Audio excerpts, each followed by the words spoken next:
Hi, my name is Amanda Bonnie, and I'm going to be sharing my thoughts on the fairness doctrine and why I believe the way I believe about it. I'm going to share some research that I found on it and just kind of explain maybe some solutions that people with opposing views might want to hear.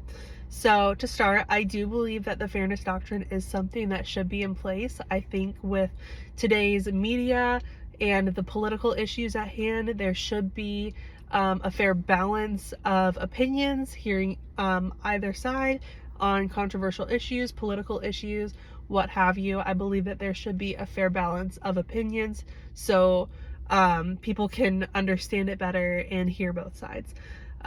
So going into that, we obviously read in chapter 9 this week that people did not exactly agree with the fairness doctrine because it took away the First Amendment rights of the broadcasters. And while I agree that their First Amendment rights matter, I also believe that there is more at hand than just the First Amendment right of a broadcaster or whoever's sharing it. For instance, whenever I think about it, I think of whenever I go to work. I work at a restaurant. I am not allowed to, if a customer says something that upsets me, and it happens more than you would probably think, I can't just tell them, hey, that was like ridiculous, you guys need to leave. Like, I can't say that or else I get fired. And I have a First Amendment right to say something that's my own opinion, but when it comes to work and stuff like this, I think that like we would all agree that some things should be left unsaid at work and in that environment. And that's not to say that we don't have a First Amendment right. We all have the free will in the First Amendment to be able to say that, but it's a knowledge of right and wrong. And I think that that would apply here as well. So with the First Amendment being talked about, this is an article that I found, or it's actually a paper. I believe it was a law student who wrote it. Their name is Adrian Cronor. I'm not completely sure how to pronounce that last name.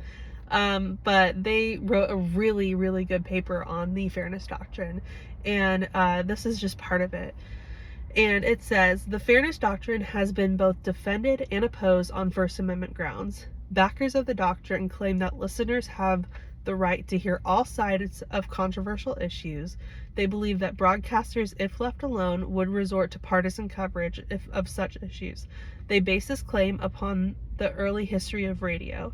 Opponents of the doctrine claim that the doctrine's chilling effect dissuaded broadcasters from examining anything but safe issues. Now, while I see what they mean by the opposers thinking that a broadcaster would not want to share something that is more controversial and just keep the things that they share surface level, I think that that would be kind of at the discretion of the broadcaster, and they should be able to share controversial issues and still keep it at a neutralized, unbiased report and just share the cold hard facts about it. And I agree that it is the listener's First Amendment right to hear the unbiased facts before they are able to decide for themselves what they believe. And that brings me to my next article that I found. This is on the Asia Pacific Economics blog. This is a pros and cons of the Fairness Doctrine blog, or the blog post is, and this is a pro of the Fairness Doctrine, and it really stood out to me. It says, it allows for people to make an informed decision. The fact that the general public gets most of their information from media sources, if a fair and equal balance of contrasting views is not aired, then the average person is going to believe what they are being told is the absolute truth, and that's what they should believe.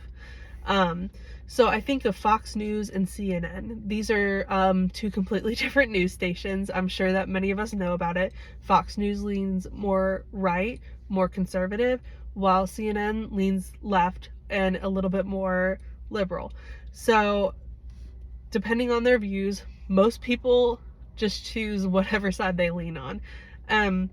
That's fine if you want to hear the opinion that you already have set but talked about on news media, like that is going to be biased in that regard.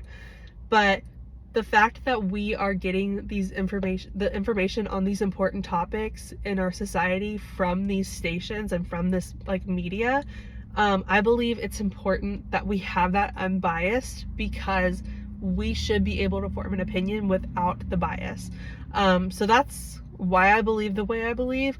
I know that people believe that the First Amendment is something at hand here, and while I agree that's important, I also believe that just like any job, some things have to stay at the door when we go in, and we can share our opinions outside of that. We can share it on social media, privately on our social media, not on the actual news station social media. Let me just be clear by that. We're allowed to have our own opinions, but we also have to let people have a fair chance of making their own decisions. So yeah, that's why I believe the way I believe, and I hope you guys enjoyed watching. I can't wait to watch everybody else's videos, and I hope you guys have a great week.